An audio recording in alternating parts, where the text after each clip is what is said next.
క్రీస్తునందున్న ప్రియులకు ప్రేమతో వందనాలు తెలియజేస్తున్నాను. ఈరోజు దేవుడు మనకు చేస్తున్న వాగ్దానం ఏమిటనగా, కీర్తనల గ్రంథము 112వ కీర్తన 6వ చరణం.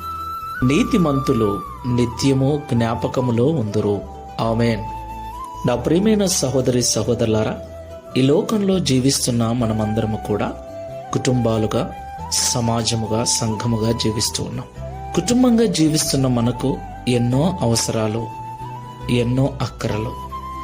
వాటి కొరకు ఉదయం లేచింది మొదలు రాత్రి పడుకునేదాకా ఎన్నో రకాల పనులను, ప్రయత్నాలను చేస్తూ ఉన్నాం.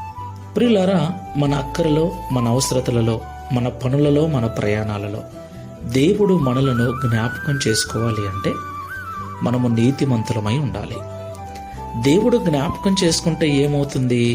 అవును, ఆయన జ్ఞాపకాలలో మనం ఉన్నట్లయితే ఈ లోకంలో మనము పడే ప్రయాస వ్యర్థము కాకుండా, మనము చేసిన కష్టము నష్టముగా మారకుండా, మన కష్టార్జితము పరలోపాలు కాకుండా దేవుడు దానిని కాపాడతాడు.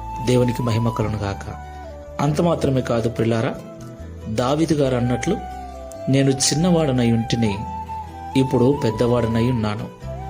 అప్పటి నుండి ఇప్పటి వరకు నీతిమంతులు విడవబడుట గాని, వారి పిల్లలు భిక్షమెత్తుట గాని నేను చూడలేదు అంటాడు. దేవునికి మహిమ కలుగును గాక. ప్రియులారా, నీతి మనకు మంచిది. నీతిగా జీవించటము మనకు మాత్రమే కాకుండా మన పిల్లలకు కూడా క్షేమాన్నిస్తుంది. నీతి మనల్ని ఘనతకెక్కిస్తుంది. నీతి దేవుని జ్ఞాపకాలలో మనల్ని ఉంచుతుంది. ఎవరు మర్చిపోయినా దేవుడు మనల్ని మరువక మనకు నిత్యము సహాయం చేస్తూ నడిపిస్తాడు. ప్రార్థన చేసుకుందాం. శాశ్వతమైన ప్రేమతో మమ్మల్ని ప్రేమిస్తూ Download ShareChat.